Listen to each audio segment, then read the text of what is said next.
Todo el tiempo nos estamos moviendo, y esos movimientos están regulados por el cerebro. ¿Cómo está organizado el sistema motor? ¿Cuál es la importancia del sistema visual? ¿Qué diferencias existen en nuestro cerebro cuando realizamos un movimiento y cuando solo imaginamos que lo estamos haciendo?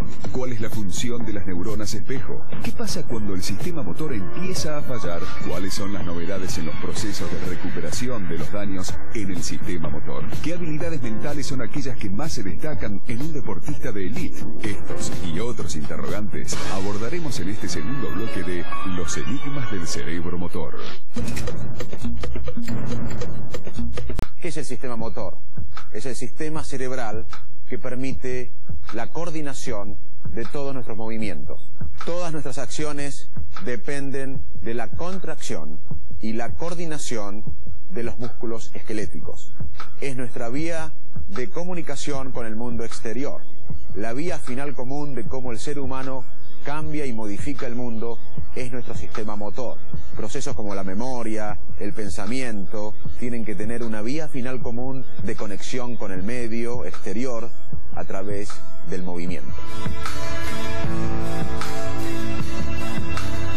Evaluaremos las áreas críticas cerebrales del sistema motor. ¿Cómo está organizado jerárquicamente el sistema motor? Para realizar un movimiento necesitamos información del mundo exterior. Esta representación del mundo exterior la crea el sistema visual. El sistema visual es crítico y es el comienzo de cualquier acto motor. Además, tenemos que decidir si queremos tomar una acción o queremos realizar un movimiento.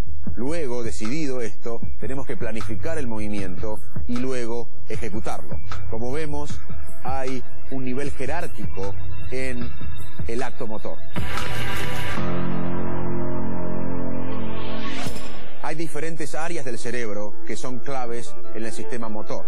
Hay neuronas, denominadas neuronas motoras, que están en la corteza cerebral motora, y sus prolongaciones, sus axones, se conectan con el tronco cerebral y a su vez con la médula espinal, donde van a hacer sinapsis, interacción con otras neuronas, con neuronas llamadas neuronas motoras, que se ubican en la médula espinal.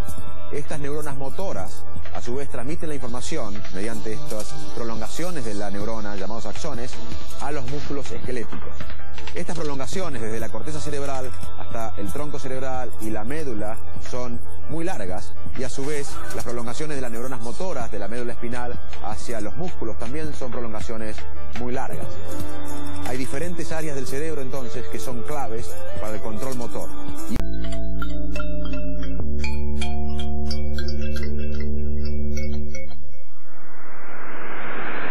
El sistema motor coordina los músculos, dando lugar a varias acciones y movimientos que incluyen procesos inconscientes, como el latido o bombeo del corazón, hasta acciones conscientes, como escribir una palabra, o tocar el piano, o tocar el violín. También existen movimientos reflejos, inconscientes, que nos permiten adaptarnos rápidamente a cambios en el ambiente. Aunque muchas habilidades motoras son innatas, hay otras que aprendemos durante nuestra vida.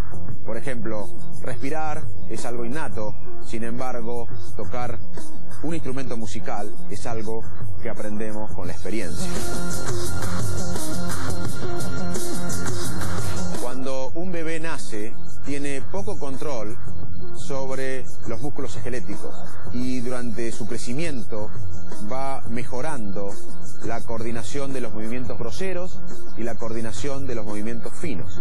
Pero primero tiene que coordinar los movimientos groseros como caminar, balancearse, y luego recién puede coordinar los movimientos finos como escribir, como hablar, como tocar algún instrumento musical. Diferentes partes del sistema motor están interconectadas. Los movimientos groseros y los movimientos finos son un ejemplo de esto. Antes de que un chico tire una pelota de básquet para embocarla en el cesto, tiene que tener una postura, un balance y caminar o correr perfectamente. Durante nuestra infancia aprendemos a caminar, a hablar, a comer. Todas estas acciones las hacemos contrayendo músculos y con coordinación de los músculos. Cuando crecemos, todas estas acciones las hacemos sin ningún esfuerzo. El sistema motor tiene algunas características generales. Está organizado, como dijimos antes, en forma jerárquica. Además, hay procesamiento en paralelo. Por ejemplo, hay una información motora por una vía axonal y además hay otras vías nerviosas, otros circuitos que tienen mecanismos de acción similares para, en el caso de una lesión, poder tomar el comando. Además, el sistema nervioso motor tiene cierta plasticidad que se da con la adquisición de nuevas habilidades motoras o en el caso de una injuria cerebral que permite recuperar cierta función.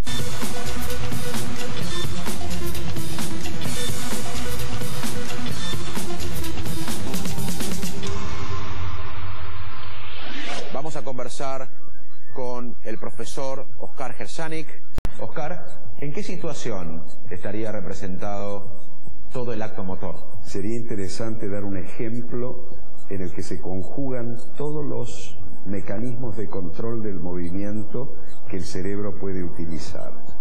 Y ese ejemplo me parece que es el de una bailarina de ballet, porque ahí se combina movilidad, sutileza, gracilidad, fuerza, precisión, motivación y expresión emocional a través de acciones motoras. Para lograr eso, una bailarina de ballet o un bailarín de ballet necesita de múltiples sistemas que están interconectados entre sí y que funcionan de una manera totalmente eficiente para lograr que haya movimientos, por un lado, que requieren una gran velocidad, una puntería, porque se apunta hacia un determinado sitio del espacio, movimientos que requieren una precisión y fineza enorme y que trasuntan una emoción, como pueden ser los movimientos de las manos, movimientos que transmiten emociones y sentimientos como las expresiones faciales. Y eso requiere de una serie de estructuras que tiene el cerebro para gobernar cada uno de estos pasos. Tiene que haber motivación e intención para que una acción motora se ejecute, y en eso la corteza cerebral es el elemento fundamental que genera la motivación y la intención para que se ejecute un movimiento. Tiene que haber un órgano ejecutor de la acción de movimiento, que es un conjunto de estructuras mecánicas, como son los huesos, las articulaciones y los músculos, que están conectados por el sistema nervioso periférico a los órganos de control y ejecución. Y ya dentro del sistema nervioso central, o sea, dentro del cerebro mismo, hay múltiples niveles que intervienen en cada uno de los pasos que permiten la ejecución de esa acción. ¿Y qué pasa, por ejemplo, cuando el acto motor es reflejo simple? Cuando uno, por ejemplo, estimula la rodilla reacciona. Es un mecanismo que tenemos que permite regular el grado de contracción muscular en preparatoria para la acción. Entonces eso está conformado por un circuito que tiene un órgano sensor, un cable que llega a la médula y una conexión que sale. El objetivo primordial es mantener el tono muscular, pero además nos permite a nosotros como clínicos saber si está indemne ese circuito. Y ahora los invito a ver estas imágenes. Ahora usted está viendo una persona jugando al tenis. Ahora vemos que una persona mira a otra jugar al tenis. Por último, les pido a ustedes que se imaginen jugando al tenis. Cuando imaginamos que estamos haciendo un movimiento, se activan las mismas áreas cerebrales que cuando realmente hacemos ese movimiento.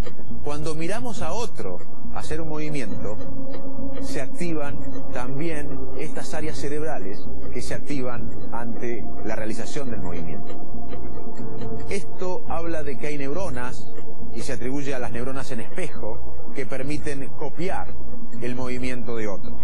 Además, Cuando vemos a otro hacer un movimiento, se activa, además de la corteza motora, áreas parietales que permiten diferenciar que el movimiento lo está haciendo otra persona y no nosotros.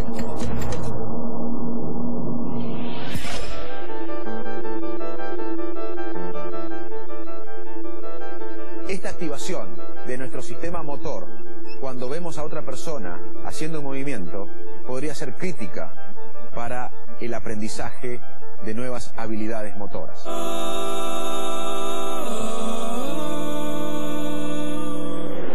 Y ahora vamos a conversar con una investigadora del sistema motor cerebral, la doctora Valeria de la Maggiore. ¿Qué nos podés contar acerca de cómo predecimos el movimiento? Cuando la persona empieza a realizar la acción, mi sistema nervioso cargaría un plan motor. El plan motor se empieza a ejecutar en el cerebro de la persona y a partir de los comandos motores puedo predecir lo que debería ocurrir en mi cuerpo. Y eso lo comparo con lo que estoy observando en la persona que estoy viendo. Entonces yo predigo que al mover la mano hacia este lado, mi codo se va a desplazar unos 10 centímetros, ¿sí?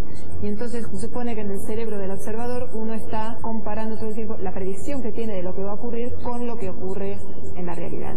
Y eso te permitiría, como vos preguntabas, anticiparse y reaccionar antes que el otro, por ejemplo. Tenemos fundamentalmente 3 líneas de trabajo. Una de las líneas con las que empecé durante mi doctorado está enfocada en tratar de entender las bases neurales del aprendizaje motor. Suponete que vos sabés manejar un auto muy bien porque lo manejás desde hace 10 años y el día de hoy tu auto se rompe y tomás el auto de tu esposo prestado. Vas a poder manejarlo, pero al mismo tiempo tenés que adaptarte al nuevo auto. Entonces, ese es un tipo de aprendizaje que es bastante fácil de estudiar en el laboratorio. Entonces, uno de los temas que tratamos de ver es cuáles son los cambios plásticos asociados con la adquisición de ese aprendizaje. Por otro lado, nos interesa, como te decía, la línea esa de la percepción de la acción. En particular, lo que hacemos es utilizar una herramienta que se llama estimulación magnética transcraniana. Podemos interferir con la región premotora ventral, que sospechamos que está involucrada en generar estos comandos motores que van a ser utilizados para predecir las consecuencias sensoriales nuestras y que nos van a permitir predecir lo que ocurre en el otro. Y si es así, entonces deberíamos ver que esa persona ya, cuando le mostramos la misma acción, no tiene la misma compresión que tenía antes de interferir con esa región. La tercera línea de trabajo tiene más que ver con qué exactamente está ocurriendo en la corteza parietal, de qué manera nos permite a nosotros corregir errores online a medida que estamos realizando un movimiento y cómo participa en esa conversión de información desde coordenadas que tienen que ver con el objeto a coordenadas que tienen que ver con el músculo que utilizo para llegar al objeto. Voy a contarles la historia de una criatura del océano que podría revelar algo de cuán importante es el sistema motor. Este animal de mar, de océano, llamado Sea Squirrel, está toda la vida buscando una roca para asentarse. Cuando se instala en esa roca, se come su propio cerebro. Lo que hace este animal nos hace reflexionar para qué tenemos cerebro. Para algunos investigadores, tenemos cerebro para producir movimientos complejos y adaptables al entorno. Cuando este animal ya no necesita estos movimientos, destruye su propio cerebro. Si bien las neurociencias están intentando explicar preguntas desde varias áreas del conocimiento, siempre necesita de otros ángulos. En este caso, vamos a aprender del sistema motor escuchando a alguien que usa el sistema motor en forma perfecta. La importancia que tiene mi cerebro a la hora de realizar actividad física es fundamental. A partir de mi cabeza puedo transmitirle a todo mi organismo, le doy órdenes para poder correr. El running en mi caso es muy importante, el cerebro, la cabeza, el aspecto cognitivo, la motivación. Y a partir de ahí voy encadenando una serie de acciones para cumplir el objetivo propuesto. En los deportes de resistencia es fundamental tener pensamientos positivos. Si tengo emociones negativas o de un mal origen, no van a permitir que yo fluya en el deporte y pueda rendir. quiero que vean diferentes fotos. Son jugadores de básquet profesionales antes de lanzar la pelota para que entre en el cesto. Si ponemos a jugadores de básquet profesionales a ver estas fotos, puede predecir si la pelota va a entrar o no al cesto. ¿Por qué pasa esto? Porque uno tiene que estar entrenado con el sistema motor para poder predecir qué va a pasar con la acción del otro. Esto es muy importante. Por ejemplo, pongan a una persona con un libro pesado y ustedes saquen el libro, van a ver que la mano se levanta. En cambio, si le piden a esa persona que saque el libro, la mano va a quedar en ese lugar. Todo esto se explica porque uno puede predecir su propio movimiento, pero no el movimiento del otro. Y esto tiene que ver con el deporte de alto rendimiento, porque no solo estamos viendo que podemos predecir nuestro movimiento, sino que la clave para ser hábil en un deporte es la capacidad de predecir el movimiento del oponente. Y para sintetizar y resumir en el programa de hoy qué aprendimos del cerebro motor, quiero contarles otros ejemplos. Es tan complejo el sistema motor que todavía no podemos replicar la actividad motora precisa del ser humano en robots. Un robot desarrollado en los últimos años, en el tope del conocimiento de la robótica actual, intentando hacer un movimiento básico. Y luego vamos a ver un ser humano haciendo ese mismo movimiento. Y deja el tercer, a tocar para Borruchaga, siempre Maradona. Genio, genio, genio, Aunque aprendimos mucho sobre el sistema motor, que es jerárquico, que se procesa en paralelo, que uno va adquiriendo habilidades en la vida, que uno puede imaginar el movimiento del otro y se activan las mismas áreas neuronales, que hay enfermedades que básicamente afectan el sistema motor, todavía no sabemos mucho y tenemos que seguir investigando porque el sistema motor humano es todavía no reproducible. Gracias por acompañarnos en Más del Cerebro, este viaje maravilloso a través del órgano más complejo del universo, el cerebro humano.